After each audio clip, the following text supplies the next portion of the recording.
Je vous le disais en début de ce journal, l'avocat général près la Cour de justice européenne va à contre-courant du discours général de l'Union européenne dans ses relations avec le Maroc. Il a rendu ce matin à Luxembourg ses conclusions sur une question introduite par une officine douteuse basée à Londres auprès de la Haute Cour britannique contestant l'accord de pêche marocain. Pour en parler en détail, j'ai le plaisir de recevoir sur ce plateau professeur Abdeltef Komat. Vous êtes doyen de la faculté des sciences juridiques, économiques et sociales de Casablanca. Bienvenue et merci. D'avoir accepté l'invitation de Médien TV. Alors, l'avocat général, justement, près la Cour de justice européenne, a publié aujourd'hui ses conclusions. Avant d'analyser justement le contenu de ces conclusions de l'avocat général de cette Cour, il faut préciser que l'avocat général propose à la Cour, et ce sont les juges de la Cour qui, par la suite, publient un arrêt. D'abord, quelle est votre lecture, votre analyse de ces conclusions ? Alors, en ce qui concerne ces conclusions, comme vous l'avez annoncé, je trouve qu'ils sont d'une part trop simplistes et d'autre part d'une radicalité extrême. Tout d'abord trop simplistes parce qu'il y a une profondeur, une richesse des relations Maroc-Union européenne qu'il ne faut pas limiter ou mettre en danger par des propositions de résolution ou de positions qui ont une connotation politique et limitée sur des fondements parfois juridiques très, très douteux. Et puis, d'une extrême radicalité, parce qu'il y a une position tranchée sur des questions qui ne le sont pas. Au niveau des institutions internationales, au niveau des États, on n'a pas à trancher, à prendre position d'une manière aussi claire, alors qu'il y a encore les Nations Unies, il y a les institutions internationales, il y a tout un débat dont le Maroc, bien évidemment, est un acteur très actif et qui est bien introduit un peu dans ces discussions et qui coopère avec les différentes institutions internationales.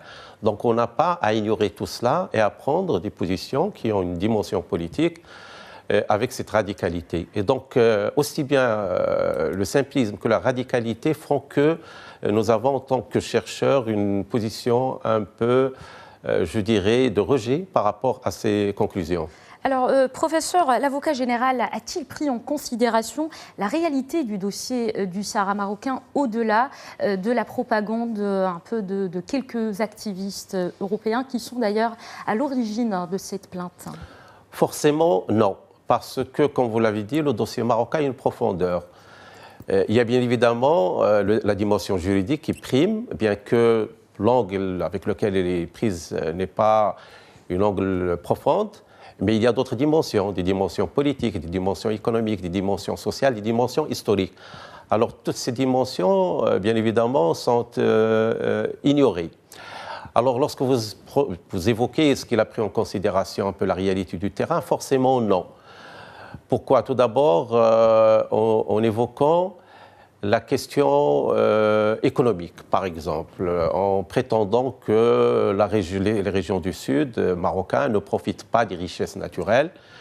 Donc là, ce n'est pas vrai. Alors, professeur, s'il vous plaît, on va revenir sur cette question, mais d'abord, l'avocat général fait-il du droit ou de la politique ? Alors, il fait de la politique en utilisant le droit. C'est-à-dire qu'il se base sur le droit pour prendre des positions politiques. Et c'est effectivement sur cette dimension qu'il y a ce rejet que j'ai évoqué tout à l'heure, parce qu'en tant qu'expert, il est tenu par une certaine neutralité, par une objectivité. Il devrait se baser, au niveau de ses conclusions, sur des éléments tangibles, notamment juridiques, et non pas sur des prétentions liées à la politique. Tout d'abord, qu'il ne prend pas en considération, et en plus qu'il ne maîtrise pas. Alors, professeur, cet accord de pêche Maroc-Union européenne est très important, aussi bien pour le Maroc que pour l'Union européenne. D'ailleurs, la Commission européenne, qui est l'exécutif européen, tient à renouveler à chaque fois cet accord. Est-ce que ça serait donc voilà une partie qui essaye de saboter ce partenariat important pour les deux parties ? Oui, et je peux revenir en arrière parce que ce même avocat a émis un avis défavorable concernant les accords Union européenne-Maroc en matière d'agriculture en septembre 2016. Et qui n'était pas pris en considération. Ça a été désavoué parce que, comme vous l'avez dit tout à l'heure, c'est un avis. Ce n'est pas encore le verdict final de la Cour. Ce n'est pas encore la position des juges. Et le même scénario s'est posé en 2016. Il a émis un avis défavorable qui a été désavoué et le verdict a été de considérer que les accords Maroc-Union européenne en matière d'agriculture étaient légaux.